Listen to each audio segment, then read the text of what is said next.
जो हैं वो मुझे मैसेज क्लास है। तो बेसिकली फेमिनिज्म जो वर्ड है, इसका मतलब ये जो थ्योरी है, जो फिलोसफी है, that means equality between man and women. इसका फेमिनिज्म का हरगिज ये मतलब नहीं है कि it only talks about women. हाँ, फिर हम वुमेन की बात क्यों करते हैं? आप पूरी जेंडर स्टडीज में देखेंगे कि हम दो ही चीज़ों के बारे में बात करेंगे, सेक्स जेंडर, सेक्स जेंडर। पूरी जेंडर स्टडीज इसके जो है वो इर्द गिर्द घूमती है। लेकिन हम जो है इसमें वुमेन की बात इसलिए करते हैं कि 99% जो ऑपरेशन का शिकार हैं वो औरतें हैं। आप बहुत ऐसा कम देखेंगे कि ऑपरेशन में कोई मतलब ऑप्रेस्ड मैन भी है, देखेंगे बट 1% केस होगा। We are 11 people and including me, we are 12 people in the class. If I ask you, अगर मैं आपसे पूछूं कि जी आप लोग मुझे बताएं कि कितने लोगों ने अपने इर्द गिर्द, मतलब अल्लाह ना करे किसी के घर में, लेकिन इवन इसके घर में किसने डोमेस्टिक वायलेंस देखा है in any form? Domestic violence किसी भी फॉर्म में हो सकता है।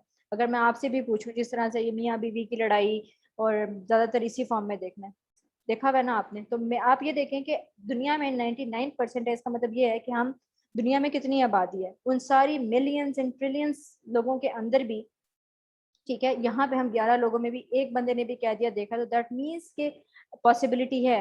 ये देखें, इन्होंने भी देखा है। ठीक है, तो अल्लाह ना करे कभी जिंदगी में कोई ऑब्जर्व भी करे, लेकिन आप इसी की जो है वो रेशो से अंदाजा लगा लें कि ये किस तरह से है। जी Abdulrahman, do you want to say something? ये ले, यहाँ पर म्यूट हो गए। If you want to add something, just unmute yourself, बोल दें, और उसके बाद जस्ट अनम्यूट योरसेल्फ, ताकि आपके माइक का शोर ना आए। आप अनम्यूट कर सकते हैं खुद को।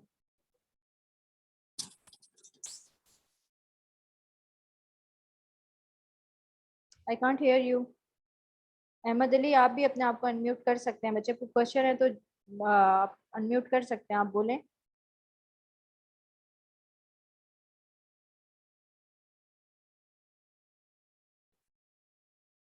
शल आई कंटिन्यू, अगर आप लोगों ने वैसे ही हैंड रेज किया हुआ है तो?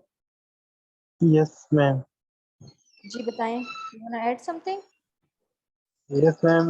Can we call feminism as the Azadi Aurat March? कह सकते हैं, लेकिन सिर्फ औरत तक कन्फाइंड नहीं है, यही मैं आपको समझा रही हूँ। फेमिनिज्म की जो टर्म है वो बिल्कुल यहाँ तक कन्फाइंड नहीं है। It's a broader term which talk about main right also. Even my sister who is MPhil in English literature faces a situation, but आप देखें, ये पढ़े लिखे, अब ये देखें कि फेमिनिज्म, एक मिनट मैं आपको म्यूट कर रही हूँ बच्चे, हम जो क्वेश्चंस है ना वो एंड में लेंगे, क्योंकि उसकी प्रॉब्लम ये है कि फिर ना अभी फिर लेक्चर रह जाएगा और हम क्वेश्चंस में, आपके जो भी क्वेश्चन है आप लिखते रहें। ठीक है, तो अब मैं जो हूँ, मैं आपको बताना ये चाह रही थी कि जो 99% जो ऑपरेशन का लोग शिकार हैं, आप इनको देख लें, जरताज गुल को देखें, आप अपने, एक आपकी एमपी हैं उनको देखें, उनके हस्बैंड ने उनको बंद कर दिया कमरे में और वो निकल नहीं सकी। मतलब दिस इज, मैं कहने का मतलब ये है कि ये जो है ये कन्फाइन नहीं है यहाँ तक कि सिर्फ जो है वो जो औरतें होंगी जो पढ़ी लिखी नहीं होंगी वही ये फेस करेगी। ये पढ़ी लिखी होंगी, सॉरी, वो नहीं फेस करेंगी और अनपढ़ करेंगी, ये सब करते हैं फेस। इसीलिए क्यों वुमेन एम्पावरमेंट का इतना जो है वो नारा लगाया जाता है? वो इसीलिए लगाया जाता है कि भाई पढ़े लिखें और आगे आए, ताकि यूज मतलब किसी पे डिपेंडेंस ना हो, डिपेंडेंसी ना हो। देखो, जब आप किसी पे डिपेंड करते हो, मोस्ट ऑफ द केसेस जब आप किसी पे डिपेंड कर, ऑपरेशन हमेशा वीकर के खिलाफ होता है। अमेरिका को आप देख लें, अगर आप इसकी स्टेट लेवल एग्जांपल सोचिए, देखें, अमेरिका अफगानिस्तान के खिलाफ ऑपरेशन करता है ना, अमेरिका वीकर कंट्रीज के खिलाफ मिडिल ईस्ट में करता है अपने इंटरेस्ट को अचीव करने के लिए। तो यहाँ पे भी यही है कि जो वीकर लोग होते हैं, अब फिर हम लोग क्या अपनी बेटियों को सिखाते हैं, अपनी बहनों को, अगर हम लोग क्या सिखाते हैं, हम यही सिखाते हैं कोई बात नहीं, गुजारा कर लो, मर्द ऐसा ही होता है वैसा ही होता है। इन तमाम, मैं कुछ कुछ आपको अभी फेमिनिस्ट के आइडियल्स भी बताती हूँ, जो बेसिक आइडियल्स हैं। लेकिन हम क्यों इतना ऑपरेशन के, मतलब हम क्यों इतने एम्पावरमेंट वुमेन के बात करते हैं? क्योंकि लोग इस टर्म को मिस इंटरप्रेट करते हैं, दो चीजें समझते हैं। एक ये समझते हैं कि फेमिनिज्म जो है वो सिर्फ बात करता है औरतों के हकूक के, ठीक है, हम ये समझते हैं कि फेमिनिज्म सिर्फ औरतों के लिए इसलिए बात करते हैं कि 99% आपने कितने मर्द देखे हैं जिनके खिलाफ ऑपरेशन हो रहा हो? चले, अब हम 10-11 लोग बैठे हैं, आप लोग ये बता दें, आपने बहुत कम देखे होंगे, लेकिन औरतों के खिलाफ आपने ये जो ऑपरेशन है वो बहुत ज्यादा देखा है। तो ये this is one of the reasons why feminism जो है वो ज़्यादातर फिर जाहिर है ज़्यादा जिसके खिलाफ ऑपरेशन होगा हम उसकी ही बात करेंगे, बट हम इसको कंफ्यूज नहीं करेंगे इस चीज़ के साथ कि क्या कहते हैं आप कि ये सिर्फ औरतों के लिए। फेमिनिज्म की टर्म जो फर्स्ट टाइम यूज हुई that was used in medical context. Medical context के इस तरह से कि देखें फेमिनिज्म की एक और चीज़ है, ये मेन और वेमेन की बात तो करता ही करता है, ठीक है, उसके साथ साथ ये बात करता है लेस्बियन की, गेज की, ठीक है, इन सारों की बात करते हैं। वो कहते हैं कि वो भी तो ह्यूमंस में आता है। अब आप अपने इर्द गिर्द आपने देखा होगा कुछ, ठीक है आजकल लोग कहते हैं कि जी ये एक प्रोफेशन भी बन गया, फाइन बन गया, उसके साथ साथ, ठीक है, उस प्रोफेशन के साथ साथ आप ये भी देखेंगे कि प्रोफेशन तो बन ही गया, लेकिन उसके साथ साथ जो हैं उनके साथ हम क्या सलूक करते हैं। आपने अपनी वर्क प्लेस पे जहाँ आप काम करते हैं, जहाँ आप जॉब वगैरह करते हैं, आगे पीछे स्कूल में कितने देखे हैं, शायद किसी ने कोई एक आधा देखा हो। मतलब उनका एक कल्चर ही बना हुआ है कि इन्होंने इस तरह से अपना जो इन्होंने गेटअप बनाया होता है, इस तरह करके इन्होंने भीख ही मांगनी है। एटलीस्ट पाकिस्तान में हम एक थर्ड वर्ल्ड कंट्री है with a third world system, with a third world bureaucracy, तो हमारे यहाँ तो ये इश्यूज वैसे भी ज़्यादा ही हैं। तो मेडिकल कॉन्टेक्स्ट में जो है ये टर्म यूज़ होती है, ठीक है। फर्स्ट टाइम ये टर्म जो है कॉइन की वो की अलेक्जेंडर डीएफ ने, ये इनका नाम है जिन्होंने ये टर्म यूज़ की, कॉइन की टर्म, ठीक है। और feminism talk about main and women both. अब मेडिकल कॉन्टेक्स्ट में ये टर्म, मुझे किसी ने पूछा नहीं कि मेडिकल कॉन्टेक्स्ट में ये टर्म कैसे यूज हुई, ये उन सारे लोगों के लिए यूज हुई women who behave like men और men who behaves like women, ठीक है। मैं यहाँ लिख देती हूँ इफ इट्स कंफ्यूजिंग, मेन, एक मिनट,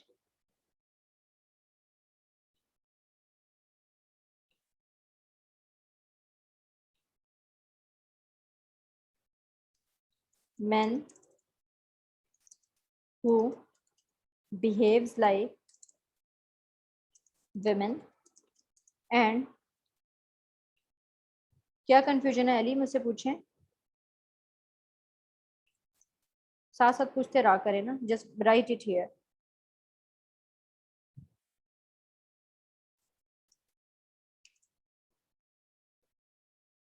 क्या कंफ्यूजन है आपको, चैट में लिख दें, आई आंसर, ठीक है, क्योंकि मैं माइक म्यूट कर रही हूँ तो फिर आप लोग बोलते नहीं है तो फिर टाइम ज़ाया होता है। Means of gauge and lesbians, या आप फिर गूगल कर लें अगर आपको इसका भी नहीं मतलब पता तो, ठीक है। This is a sexual disorder, hormonal disorder भी है, सेक्सुअल डिसऑर्डर भी है, वो फिर आप देख लें। अच्छा, तो फिर ये है कि मेन देखें, ये इतनी बेसिक चीज़ें तो अब ऑब्वियसली अगर इतना होगा तो आप जनरल स्टडीज पढ़ना थोड़ा सा हमारे लिए मुश्किल हो जाएगा। बेसिक बेसिक चीज़ें आप खुद लिख दें, but it's disorder, hormonal disorder, ठीक है। इसका मतलब ये होता है दोनों सूरतों में इट्स एन हार्मोनल डिसऑर्डर। और इस ज़्यादा डिटेल में जाना तो जस्ट गूगल इट, ये भी हमारी तरह ही है। इट्स जस्ट मेडिकल कुछ कंडीशंस ऐसी होती हैं कि they do not be like, they don't behave like, behave भी हमारी तरह से करते हैं, लेकिन कुछ रिप्रोडक्टिव ऑर्गन्स के हिसाब से आप ये कह लें सेक्सुअल और रिप्रोडक्टिव डिसऑर्डर होता है, ठीक है। तो I think it's more than enough, जितना हमने पढ़ना है उसके लिए इतना ही ज़रूरी है। अच्छा, तो फिर हम ये कहते हैं कि अच्छा एक चीज़ और है, जनरल स्टडीज एक ऐसा सब्जेक्ट है जो पाकिस्तान में पढ़ना ना इसको बड़ा समझा जाता है कि बड़ा बेहयाई वाला सब्जेक्ट है, ये है वो है, ठीक है। हम जिस स्टेज पे हम लोग हैं, हम जो है ना वो बहुत नैरो माइंडेड लोग हैं, मैं सबकी बात कर रही हूँ इंक्लूडिंग माई सेल्फ, हम इन चीज़ों को एक्सेप्ट नहीं करते, क्योंकि हमारे जो है सोसाइटी में इतने जो सेक्सुअल एजुकेशन है उसको इतना बताया हुआ नहीं है।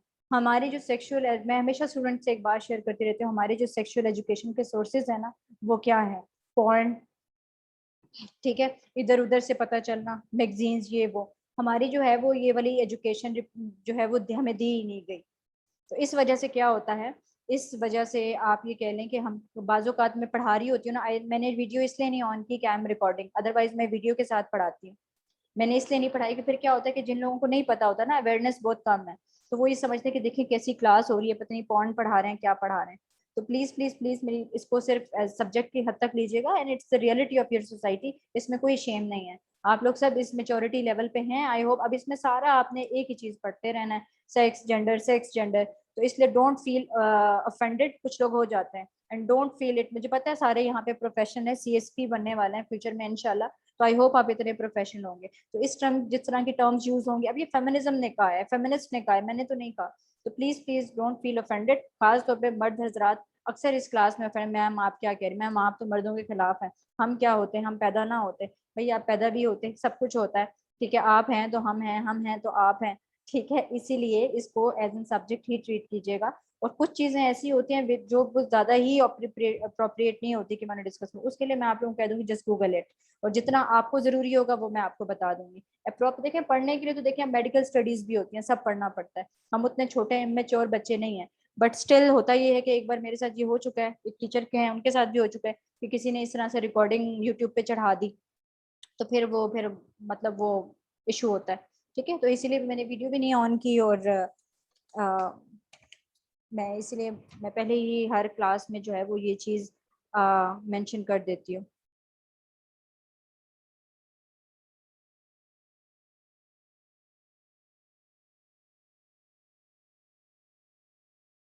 अच्छा जी, आगे चलते हैं। तो मैं आपको ये बता रही थी कि जो फेमिनिज्म है इसमें हम दोनों की बात करते हैं, मैन एंड वुमेन। अब फेमिनिज्म को हर कंट्री में डिफरेंट तरीके से लिया गया है, ठीक है। हर कंट्री में इस फेमिनिज्म के डिफरेंट, आप ये कह लें कि डिमांड्स थी, डिफरेंट कंट्रीज में इसकी डिफरेंट डिमांड्स थी।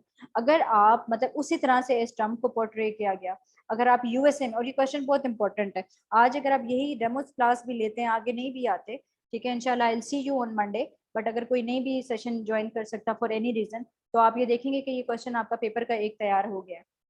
यूएसए में अगर इस टर्म को देखा जाए तो ये एज एन जस्टिस यूज होता है।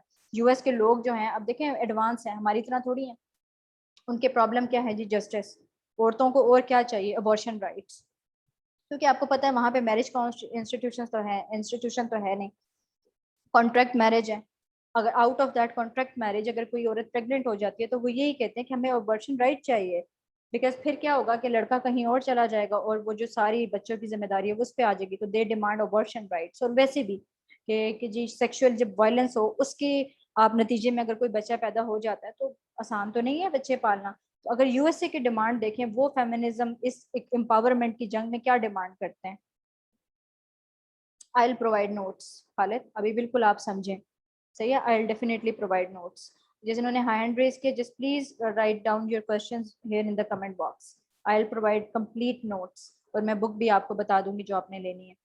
अच्छा, तो अब यूएसए में लोग, और ये वाली स्लाइड्स भी आपको जो मैं लिख रही होती हूँ ना वो भी मिल जाएंगी, और पावर पॉइंट भी मिल जाएंगी, ठीक है। अहमद अली और दूसरे स्टूडेंट जिन्होंने भी हैंड रेज अपना क्वेश्चन यहाँ पे लिखते हैं, मैं अनम्यूट करती हूँ तो टाइम बहुत ज़ाया होता है।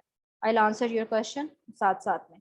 तो यूएसए में अगर आप एम्पावरमेंट को देखें तो हम यहाँ पे टर्म यूज करते हैं जस्टिस, अबॉर्शन राइट्स, इस किस्म की हम बातें करते हैं। बट अगर आप यूके में देखें तो यूके में ये वर्ड टर्म यूज होती है एम्पावरमेंट की सेंस में, कि जी खवातीन को हक दो, इनको एम्पावर करो, ये डिपेंडेंट ना हो मर्दों पर। और अगर पाकिस्तान में आप देख लें, पाकिस्तान के तो फिर आपको पता है ना क्या ही बात है, थर्ड वर्ल्ड कंट्री है, हमारे क्या प्रॉब्लम्स है, हमारे प्रॉब्लम ये ऑनर किलिंग, रेप ना करो, हरास ना करो, मैरिटल रेप ना करो, डोमेस्टिक वायलेंस ना करो। अब हम क्या करते हैं, हमारी एक बहुत ज़्यादा आदत है, including my self again, including boys and girls, क्योंकि इस क्लास में अक्सर ना मुझसे लड़के नाराज़ रहते हैं, जिससे किसी भी ने नाराज़ नहीं होना। अगर ये आप पे नहीं अप्लाई होगा तो डेफिनेटली आपकी बहनों और आपकी जितने भी female partners, life partners whatsoever, उनके लिए ये ज़रूर अप्लाई होता है। तो मेरी अक्सर लड़कों से ना इसमें थोड़ा सा हो जाता है। तो भाई वी डू रिस्पेक्ट यू, आप हैं, हम हैं, आप हैं, तो इसीलिए ऑफेंड नहीं होना। अब पाकिस्तान में जो ये टर्म यूज होती है वो ऑनर किलिंग ना करो, रेप ना करो, हर किसी की अपनी डिमांड्स हैं, और उस लिहाज से जो है वो हम इस टर्म को जो है वो हम यूज करते हैं। हर किसी के अपने प्रॉब्लम्स हैं, हर मुल्क में अपने, जिसको हमने एड्रेस करना है। यूके वाले कहते हैं कि एम्पावर करो, इक्वल राइट्स दो, इक्वल अपॉर्चुनिटीज दो। यूएसए वाले कहते हैं अबॉर्शन राइट दो, और पाकिस्तानी बेचारे बेसिक प्रॉब्लम में ही नहीं निकले अभी तक। तो फर्स्ट इंटरनेशनल, अब ये देखें एक चीज जो होती है ना, सबसे पहले लोग उसको, अब पहले आप देखें इस अरसे फेमिनिज्म की इस वेव से पहले पहले लोग डोमेस्टिक वायलेंस हो कोई इशू समझते ही नहीं थे, वो इसको मसला नहीं समझते थे कि जी ये भी कोई इशू है। तब मसले जो थे वो यही थे, करप्शन मसला था, पॉवर्टी मसला था, तब इस किस्म के मसले थे। तब लोग इस प्रॉब्लम को प्रॉब्लम नहीं मानते थे कि ये भी कोई मसला है, ऑनर किलिंग भी कोई मसला है, रेप के कितने केसेस हैं उस वक्त। अब पाकिस्तान की चले हम एग्जांपल लेते हैं, लेकिन ये देखें ये आया तो वेस्ट में ही ना, फेमिनिज्म की वेव, तो हम वेस्ट भी पढ़ते हैं साथ में पाकिस्तान का भी पढ़ते हैं। अब पाकिस्तान में देख लें, पाकिस्तान में जब रेप के केसेस होते हैं, ये तो अब रिपोर्ट होने लगे हैं, अब भी बहुत एम्पावर खवातीन रिपोर्ट करते हैं, वरना लोग नहीं करते। आपने सुना होगा कि किसी को कुछ वालिदैन कहते हैं कि जी आप चुप कर जाएं, आपने किसी को ये जो चीज़ है ये बतानी नहीं है, बुरी बात है, लोग क्या कहेंगे। भाई हम क्यों ना बताएं, रेप हुई है, एक ऐसी चीज हुई है कि मतलब जो मतलब इसमें आपकी क्या गलती है। घर वाले कहते हैं नहीं नहीं नहीं बताना, ओ हो पुलिस तो नहीं, बिल्कुल भी नहीं जाना, हमारा जो है वो खानदान का जो नाम है वो डूब जाएगा। इस तरह की बातें आपने सुनी। इवन चलिए इसको छोड़ दें, कोई और केस हो जाए, लड़की डिवोर्स का कोई हो जाए, डोमेस्टिक वायलेंस हो जाए। आयशा मुझे आप बताएं कि जब आपने अपनी सिस्टर का, शायद नहीं खालिद ने लिखा हुआ था अपनी सिस्टर का, शी इज एमफिल लिटरेचर, ठीक है, उन्होंने 8 ईयर्स फेस किया। 8 ईयर्स, कितनी दफा उन्होंने सोचा होगा कि यार घर तो चलाना है, घर ना खराब हो जाए। हमारी बेटियों को ये शादी के वक्त क्या सिखाया जाता है कि जी अब इस घर में तुम्हारी जा रही है बारात, तो यहाँ से क्या कहते हैं उसको, वो ही क्या कहते हैं, जनाजा ही उठेगा, हम बिल्कुल तुमने नहीं आना, तुमने वही फेस करना, जी गुजारना है, जी मर्द है करता है। क्यों करता है मर्द? मर्द पागल है? ऊपर से हमारी जो पेट्रियार्की है ना, हमने उसको अंदर बीच में डाला हुआ है। हमने ये दिमाग बंदों के अंदर हो ना हो कह कह के डाल दी है। बंदा ऐसा ही होता है, उसको गुस्सा आता है। क्यों? पागल है, बंदे का दिमाग नहीं होता। इक्वल क्रोमोसोम्स हैं, इक्वल सेल्स हैं, सारे ऑर्गन्स इक्वल है। कौन सी ऐसी बात है? ये पेट्रियार्की है, ये सोच है जिसमें हमने ये डाला है। बिल्कुल। उसके बाद हरासमेंट, मैरिटल रेप। अब मैरिटल रेप में हमें कुरान पाक की, हम हर चीज में ना कुरान पाक को अपने इंटरेस्ट के लिए ले आते हैं। जैसे हम कहते हैं कि मर्द को 4 शादियां, ना सारे मर्द 4 शादियां करके बैठे थे। भाई उस चीज को आप पूरा पढ़ लें, उसके साथ ये भी लिखा हुआ है जहां आपको 4 शादियां अलाउ हैं, उसके साथ साथ एक छोटी सी चीज ये भी है कि आपने उन, अल्लाह ताला ने आगे ये भी कहा है, इसको पूरा जाके पढ़िएगा, कि चारों के बीच में बराबरी रखना मुश्किल है। तो इसीलिए नापसंदीदा अमल है। नहीं, चारों के बीच में बराबरी नहीं रख सकते, और अंबिया भी नहीं रख सके। ठीक है, अंबिया भी नहीं रख सके, तो पैगंबर भी नहीं रख सके, मुश्किल चीज है। अब हम क्या करते हैं, हमें सिर्फ 4 शादियों का पता है। मैरिटल रेप, मैरिटल रेप में सारे लोगों को ये बात याद आ जाती है जी कुरान पाक में आता है, अगर मर्द औरत से कहते तो बीवी इनकार नहीं कर सकती फॉर अ सेक्सुअल कांटेक्ट, या जिस तरह से हमें मजहब, या हम हर चीज में ना, मजहब is a very sensitive issue, हम हर चीज में मजहब को ले आते हैं। अल्लाह ताला ने इंसान को एक ही दिन जज करना है, क़यामत वाले दिन, बट वी जज एवरी वन एवरी डे। ठीक है। अब marital rape, it's a crime, you have to ask every single time. हम हमें सिर्फ वो आयत याद आ जाती है। भाई आपको बाकी चीजों में तो नहीं याद आता। कुरान पाक में इंटीमेसी का नहीं कहा गया हुआ। अगर इंटीमेसी का कहा हुआ है कि you should have like you have to be intimate with your wife before any sexual contact, तो इसका यही मतलब है ना। इसका मतलब कहाँ है कि आप मैरिटल रेप करना शुरू कर दें? ये नहीं हमें याद आता, लेकिन हमें ये आ जाता है कि कुरान, भाई अगर आप अपनी बीवी से प्यार करेंगे, सही तरीके से आप उसके साथ रहेंगे, पहली बात है वो मना क्यों करेगी? सेक्सुअल नीड्स तो आदमियों की भी होती हैं और औरतों की भी होती हैं। आगे से एक फजूल सी घटिया सी किसी ने इस चीज सीखी हुई है कि जी मर्दों के अंदर ये डिजायर मैम 50% होती है और औरतों में 30%, पता नहीं कितनी होती है। ये भी कि आप लोगों ने पता नहीं कहाँ कहाँ जी मर्दों के अंदर ये डिजायर ज्यादा होती है।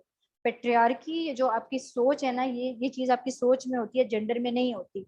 पेट्रियार्की जो है मर्दों में भी होती है, और पेट्रियार्की जो है वो औरतों में भी होती है। जो औरतें इस चीज को प्रमोट करती हैं कि नहीं बेटा सह लो, कोई बात नहीं, तुम्हारा शोहर है, वो भी पेट्रियार्की है। और पेट्रियार्की ये भी है जो हम जो डोमेस्टिक वायलेंस जो होती है मेन की तरफ से, वो भी पेट्रियार्की है, जहाँ पे औरतों की नहीं सुनी जाती, जो फ्यूडल सिस्टम है। ये एक एग्जांपल इस बच्चे ने ली, बिल्कुल same thing, she didn't even tell us for a longer period of time and even unable to help her because of feudal family system. बताएं, फ्यूडल फैमिली सिस्टम, यही फिर तो पेट्रियार्की है और क्या है? कि आप मजबूर हो जाते हैं कि आप हेल्प नहीं करते। बट द क्वेश्चन इज आप क्यों नहीं हेल्प करते? यू आर एक यू आप कभी उतना ही, आप भी उतने ही कसूरवार है। क्यों नहीं हेल्प करते? भाई get out of that toxic relationship. मेरी रिक्वेस्ट है सारी लड़कियों से, मैं तो स्टूडेंट्स को ये कहती होती हूँ कि सबसे पहले आप एम्पावर हो जाए। देखिए जब तक आप एम्पावर, डिपेंडेंसी होती है ना, तो बंदा कहता है कि यार मैं पीछे कहाँ जाऊंगी। अच्छा आपके भाई हैं, वहां चली जाऊंगी, भाइयों के पास भी कैसे जाओगे? भाइयों की अपनी फैमिली होती है, फिर आपको नहीं भाई की, तो फिर भाभियों का मसला, जी भाभियां नहीं रखेंगी। जो औरत एम्पावर नहीं होती, जब आप एम्पावर होंगे, आपको किसी भाईशाही की जरूरत नहीं होगी। जाहिर है अब ये कोई गलत चीज नहीं है, भाइयों की भी अपनी जिम्मेदारी होती है, आपको किसी भाईशाही की जरूरत नहीं होगी, आप एम्पावर होगी। ये सीएसएस क्यों करती हैं लड़कियां? ज्यादातर रीजन यही है जी, इंडिपेंडेंट हो जाऊंगी। तो वो इंडिपेंडेंट आपने क्यों होना है? इसीलिए होना है कि नेक्स्ट टाइम अगर आपको कोई आवाज उठाए तो आपको अच्छा, फिर आपको मैं एक और मजे की बात बताती हूँ। In most of the cases अगर आप एम्पावर हो तो आपको कोई लोग कम ही वो करते हैं, थोड़ा सा उसकी रेशो कम हो जाती है, खत्म फिर भी नहीं होती। अगर ख़त्म होती तो हम इतनी बड़ी बड़ी MNA MPs को नहीं हम देखते। भाई आप हम लोगों ने sense of muscularity spread in society so that decision of, बिल्कुल ऐसा ही है। फिर डोमेस्टिक वायलेंस, अब डोमेस्टिक वायलेंस की बहुत ज़्यादा फॉर्म्स है, ज़रूरी नहीं है कि जूता उठा के मारना ही डोमेस्टिक वायलेंस है। साइकोलॉजिकली भी आप टॉर्चर करते हैं। भाई इक्वल राइट्स की बात है, अल्लाह ताला ने कुरान में ये बात कही भी है, लेकिन फिर हम कौन सी हदीस हमें याद आ जाती है? हमें ये याद आता है कि अल्लाह ताला ने अगर सजदा अलाउ किया हुआ होता तो मर्द को, शोहर को बीवी के लिए किया, सजदे याद रह जाते हैं और नहीं याद आती। जब हम आगे जो फेमिनिज्म की वेव्स पढ़ेंगे, जब इसमें कॉलोनियलिज्म पढ़ेंगे, तो आप उसमें देखेंगे कि जब हम ब्रिटेन यहाँ पे आए सब कॉन्टिनेंट में, ठीक है, इस मजहब तो उससे पहले कुरान पाक उससे पहले आ गया हुआ था ना। हाँ किया तो नहीं है, नहीं, लेकिन हम रेफरेंस के लिए तो ये चीजें यूज करते हैं। कुरान पाक में, सॉरी, ब्रिटिश जब यहाँ पे आए, कुरान इस्लाम तो आ चुका हुआ था, जब ब्रिटिश यहाँ पे आए, औरतों से right to inheritance, right to inheritance मतलब ये जो आपकी वो होती है, औरतों को जो मिलती है, राइट टू इनहेरिटेंस ले लिया। ठीक है, औरतों को नहीं जायदाद में हिस्सा मिलता था, इस पर कोई कानून कोई लॉ नहीं था। विरासत, एग्जैक्टली, ले ली विरासत का हक। तब आप कहाँ थे? तब आपका कुरान पाक किधर था? तब तो आप नहीं बोले। यहाँ पे अगर कोई सेक्सुअल वायलेंस या एम्पावरमेंट की बात या ऑनर किलिंग की बात, तब आपको याद आ जाता है कि नहीं कुरान में ये कहा हुआ है। सेक्सुअल वायलेंस होती है, मैरिटल, आपको याद आ जाता है नहीं कुरान पाक में लिखा हुआ है कि जी औरत, मैंने तो किसी को ये भी कहते हुए सुना कि कुरान पाक में किसी ने कहा है कि औरत तंदूर पर रोटियां भी लगा रही है तो उसका मर्द बुलाए तो वो आ जाए, लिखा हुआ होगा। मैं कहती हूँ कि किसी ने कहा है तो डेफिनेटली कहीं से पढ़ के बताएगा। लेकिन आपको ये नहीं पता कि राइट ऑफ इनहेरिटेंस का भी लिखा हुआ है। तब तो आप नहीं बोले। कितने अरसा ब्रिटिश यहाँ पे रहे? 1935 में फिर लॉ ऑफ इनहेरिटेंस पास हुआ और औरतों को वो हक मिलने लगा जो आपका कुरान पाक में लिखा हुआ है मुस्लिम खवातीन को। तब आप किधर थे जब ब्रिटिश ने आके ये खत्म कर दिया? ये बातें बनी हुई है ना आयशा। तब आप किधर थे जब राइट, तब तो आप नहीं बोले। तो ये कुरान के खिलाफ नहीं था जब सेक्सुअल वगैरह डोमेस्टिक वायलेंस की, तब आपको ये बात। ऑनर किलिंग किधर? देखो, अगर ऑनर किलिंग की बात है, आपने अपनी बहन और बीवी को ही कत्ल करना है, अगर आप, औरतों की कोई इज्जत नहीं होती अगर मर्दों को कत्ल कर दें, फिर तो भाई बहुत जी माँ के जी। अब मुझे एक स्टूडेंट बताती होती है, मैं अक्सर ये एग्जांपल एक कोट करती रहती हूँ कि एक औरत है, उसके ना क्या कहते हैं, 7 बेटे हैं। अब वो स्टूडेंट मुझे ये बताती है कि मैम, अच्छा, जिसके खानदान में 4-5 बेटे हो ना, वो औरत तो वैसे ही बहुत खुश रहती है ना, उसने तो पता नहीं कौन सा कोई तीर मारा हुआ होता है। और जिसकी बेटियां हो वो सारी उम्र बस जी मेरी तो बेटियां हैं। हालांकि अब आज के टाइम पे देखें आप, बहुत सारे लोग एग्री करेंगे कि बेटियां ही सहारा बनी हुई होती हैं। मैंने ऐसी फैमिलीज भी देखी हैं जहाँ पे बेटियां सहारा बनी हुई होती हैं। राइट टू इनहेरिटेंस की मैं बात करी, जब कुरान पाक में जी बेटी को एक हिस्सा मिलेगा, बेटे को दो, उसकी क्या रीजन है? उसकी रीजन भी मैं आज आपको बता देती हूँ। उसकी रीजन ये है कि औरत को शोहर की तरफ से भी मिलता है। उसकी रीजन ये है। 1935 में अब मुस्लिम को फिर ये भी कब, जब फेमिनिस्ट निकली, इन्होंने कहा भाई तब तो आप कुरान। अब अगर आज ये लेट्स से, मैं I am no way, in no way I am trying to challenge religion, लेकिन अगर आज आपसे कहा जाए कि आप जो है क्या कहते हैं, जो औरतों का एक है, मर्दों का दो हिस्सा है, इसको एक कर दें, सारे मौलवी हजरात बाहर आ जाएंगे। मैं ये नहीं कह रही कि ऐसा हो, लेकिन आपसे कह रही हूँ इस चीज के लिए सारे नहीं, नहीं, कुरान पाक में तो सीधा साधा मेंशन है। कुरान पाक में तो बच्चे ये भी मेंशन था, तब तो कोई नहीं बोला। आगे चलते हैं।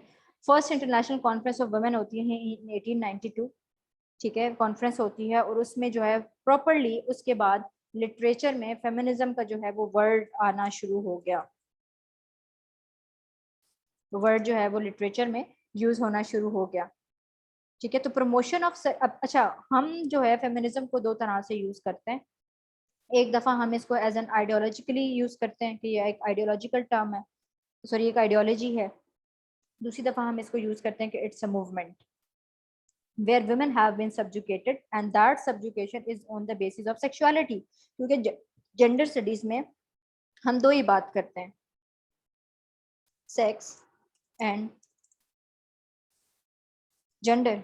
सेक्स की क्या डेफिनेशन है? सेक्स की डेफिनेशन ये है कि जी आपकी बायोलॉजिकल, जिस तरह से मतलब बायोलॉजिकल आप ये कह लें कि अपीयरेंस या फिजिकल अपीयरेंस, ऑन मतलब सेक्सुअल लिहाज से जो आपकी फिजिकल फिजियोलॉजी जो आपके फिजिकल फीचर होते हैं, दैट इज बायोलॉजिकल अपीयरेंस। और जेंडर क्या है? जेंडर जो है ये सेक्स क्या है? आपकी बायोलॉजिकल कंडीशन है, ठीक है।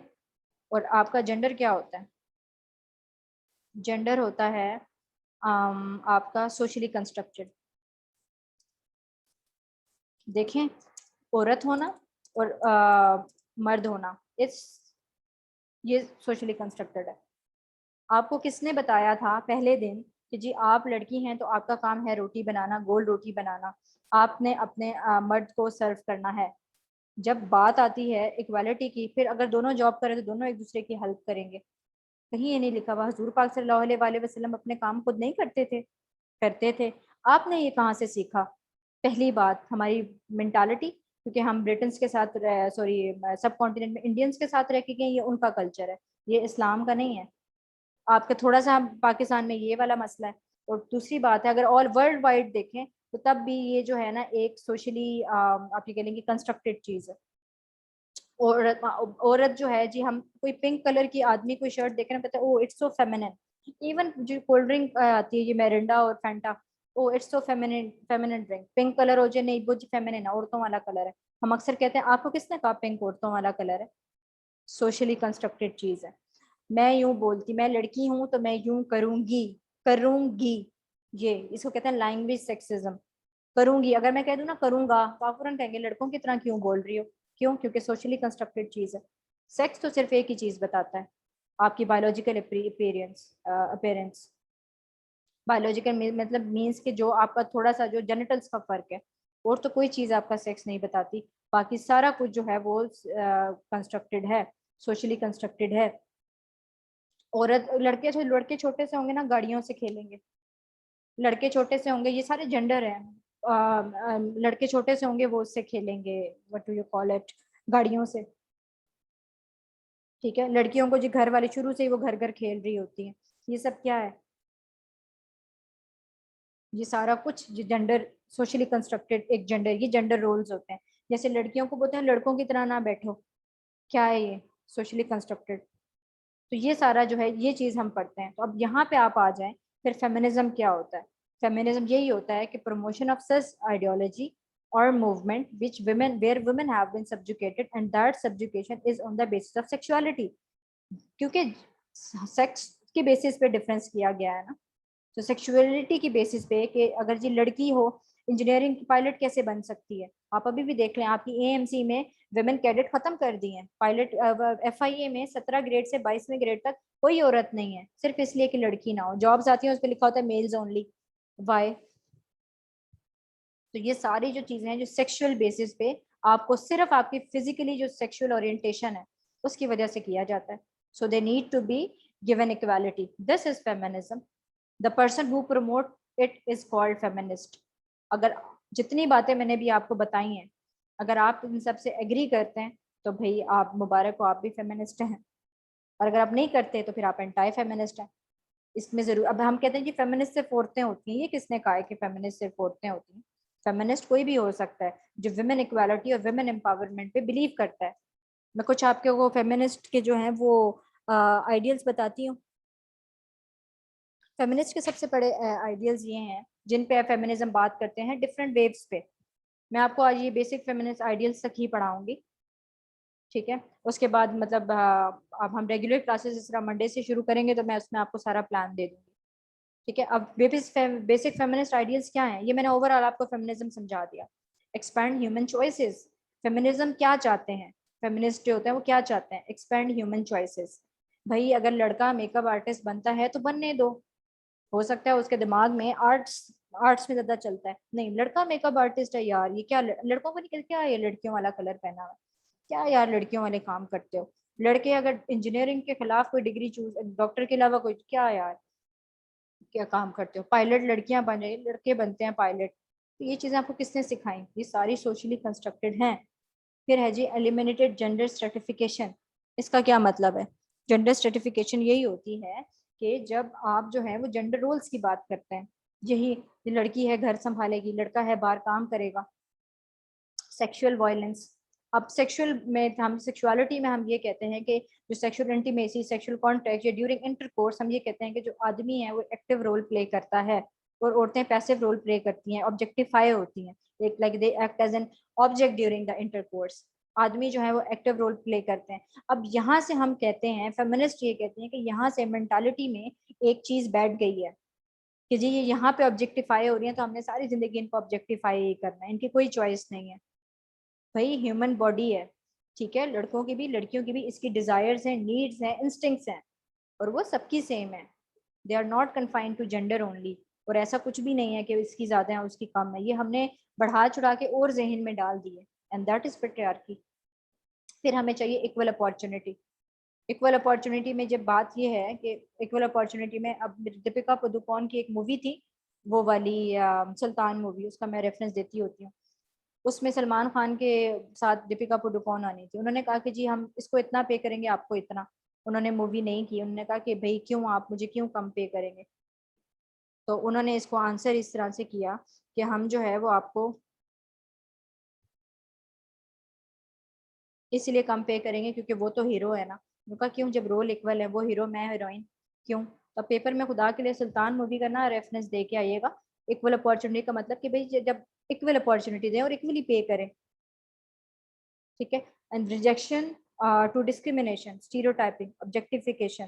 ऑब्जेक्टिफिकेशन वही जो मैंने आपको बताया, जी औरतें तो ऑब्जेक्टिफाई, बस ऐसे जो कहोगा वो करेंगे। ऑब्जेक्टिफिकेशन की एक सेकंड वेव में एक बात आती है, एक बार क्या होता है कि ये जो नहीं होता, ये जो आपके मिस वर्ल्ड का अवार्ड होता है, इसमें क्या हुआ कि जब वो क्राउन पहनाने गए ना उसको, अच्छा क्राउन पहना, इसकी शर्त क्या होती है आपकी मिस वर्ल्ड की। मिस वर्ल्ड की जो है वो कंडीशन ये होती है कि जो मिस वर्ल्ड बनेगी उसका जो है एक आइडियल फिगर होना चाहिए, ठीक है। आइडियल फिगर क्या होता है, जीरो साइज। जीरो साइज क्या होता है, वो गाना सुन लें, क्या नाम है वो, कतरीना कैफ नहीं, उसका सोनम कपूर और करीना कपूर उसमें नहीं आती, होर दस की नी तरीफियां तरीफा, जो भी है, वो गाना उसमें जीरो साइज है। पूरी लड़कियां दुनिया पागल हो गई जी, सब ने जीरो साइज करना है। तो हमने कहा कि ये ऑब्जेक्टिफिकेशन है, या आप औरत को ऑब्जेक्टिफाई कर रहे हैं टू अर्न। ये एक किस्म की आप उसकी सेक्सुअलिटी पे फिजिकल अपेयरेंस पे बात करें कि जी इस तरह से हो। हमने बॉडी शेम करते, ये मोटी है, ये पतली है, ये छोटी है, ये लंबी है, ये ऑब्जेक्टिफिकेशन है। तो उन्होंने कहा कि आप पैसा कमाने के लिए ये करते हैं, तो औरत को ऑब्जेक्टिफाई। कभी आप देखें कोई भी ऐड देख लें, घर का ऐड हो, टूरिज्म का ऐड हो, रियल स्टेट का ऐड हो, हर ऐड में लड़की होगी। वाई, सिर्फ बंदे लगा देना, आप औरतों को क्यों लगाते हैं ऐड में। ऑब्जेक्टिफिकेशन है। मैंने ऐड लगवाया अपनी इन क्लासेस का, जहाँ मैंने ऐड लगाया उन्होंने मुझे बोला कि तस्वीर लगा दें। मतलब इसकी प्रोफेशनल साइड अगर आप समझें तो वो ये है कि मतलब एक आइडेंटिफिकेशन होती है ना, लोगों को पता होता है जिसका ऐड लगा था वो ये है। कल को आप मुझे देखें, जैसे अभी तो मैं वीडियो नहीं ऑन कर सकती बिकॉज ऑफ रिकॉर्डिंग, लेकिन अगर आप मुझे देखें तो आप कहेंगे हाँ जी वही है जिसका ऐड लगा हुआ था, हम उसी से पढ़ रहे हैं। या अगर कोई फिजिकली आता है तो पहचान जाएगा कि जी वो वही है। लेकिन आप ऑब्जेक्टिफाई तो नहीं कर सकते, उस पर अर्न तो नहीं कर सकते। Then stereotyping. स्टीरियोटाइपिंग क्या होती है कि वही जी औरत है तो यही करेगी, मर्द है तो यही करेगा। और पेट्रियार्की क्या होती है, रिश्ता कल्चर अपना देख लें। अपने बेटे की शक्ल लंगूर जैसी भी होगी ना अगर एक आंटी की, लेकिन आई एम सॉरी मैं आप सबकी नहीं बात करी, एक खास सेगमेंट ऑफ द सोसाइटी की बात करी। अपने बेटे की जैसे मर्जी शक्ल होगी, बेटी उनको बस जैसे बहू तलाश करने चाहेंगे ना तो बिल्कुल हीरा चाहिए होता है सो कॉल्ड। बेटा चलती कैसे हो, बेटा तुम्हारे दांत ऐसे हैं, बेटा चश्मा क्यों है, लेंस लगा लो, बाल ऐसे हैं, ये वैसे हैं, ये वैसे हैं। ऐसे अक्सर बट बेटियों को एक बात सुनाई, तुम शुक्र करो तुम्हें मेरा बेटा मिल गया। भाई क्यों आप शुक्र करें, आपको नहीं मिल गई किसी की बेटी। ये सारी पेट्रियार्की। और पेट्रियार्की सिर्फ पेट्रियार्की का मतलब क्या है, जहाँ पे मर्द आवाज, औरत की आवाज को दबाया जाए, वायलेंस की एक फॉर्म है। जैसे मैं ये कहूँ कि जी आपको औरतें ये कहें जी मेरे बेटे के बच्चे नहीं हैं, मैं ऐसा करती हूँ कि ना इसकी ना सॉरी बच्चे हैं, बेटा नहीं है, मैं इसकी दूसरी शादी कर देती हूँ। पेट्रियार्की है। बेटा नहीं है तो क्या हो गया, बेटियां तो हैं, औलाद, इवन औलाद नहीं भी है सो व्हाट। आप अच्छे काम की तरफ जाए ना, आप कहीं से एक किसी का बच्चा पाल लें, ठीक है। तो आप मतलब मैं आपको ये नहीं, देखो आपके पोलीगैमी जो है वो हमारे रीजन में अलाउ है, एक से ज्यादा शादी हम कर सकते हैं। उसकी आगे कंडीशन भी रखी हुई है, बराए मेहरबानी करने से पहले उसको भी देख लें। उसके बाद है जी patriarchy is a problem for boys as well. Boys के लिए कैसे है, बॉयज के लिए खुदा ना खास्ता रिश्ते नहीं होते जी, सेटल जॉब नहीं है, इसका अपना घर भी नहीं है, गाड़ी भी नहीं है, this is problem for you as well. ये पेट्रियार्की औरतों के अंदर ही तो होती है, लड़कियों के अंदर ही तो होती है। भाई एक 30 साल का लड़का है, उसको आप कंपेयर कर रहे हैं अपने वालिद साहब के पास साथ, जिनकी जो है वो 60 साल उम्र है। उतना तो शायद कुछ होंगे प्रिविलेज, किसी का बैकग्राउंड बहुत अच्छा, किसी का बिजनेस बहुत अच्छा होगा। तो और ये राइट भी है आपका कि अपने लिए अच्छे पार्टनर ढूंढें, पर ये नहीं है कि अगले को आप ह्यूमिलेट करें इस बेसिस पे। लड़कों के नहीं रिश्ते होते हैं, लेकिन अब सारे तो सीएसपी नहीं बन जाते ना, 2% पास होते हैं, बाकी क्या करें, कुछ के बिजनेस होते हैं। तो ये पेट्रियार्की का प्रॉब्लम जी, घर वगैरह, अब लोग, अब रिश्तों के बारे में क्या हदीस है, अच्छे लोग ढूंढें अपने लिए। ये तो नहीं है कि मालदार, असर गरीब लोग, अमीर लोग होते हैं, उनके घर में इतने प्रॉब्लम्स होते हैं। तो मोडेस्टी आपको आपका रिलीजन सिखाता है। Then focus on gender politics and power relation. Gender politics आपको, ये इस पॉइंट को छोड़ दें, ये आपको इसलिए नहीं समझ आएगा जब आप आगे जाके पढ़ेंगे, क्या कहते हैं उसको, आगे जाके जब आप पढ़ेंगे ना थ्योरीज, फिर आपको समझ आएगी। बुक जो मैं रिकमेंड करती हूँ वो अमानुल्लाह इस पे ना बहुत कम मौजूद है लिटरेचर ना, बहुत कम मौजूद है जेंडर स्टडीज में, नया सब्जेक्ट आया, और कोई भी ऐसी बुक नहीं जिसमें सब कवर हो।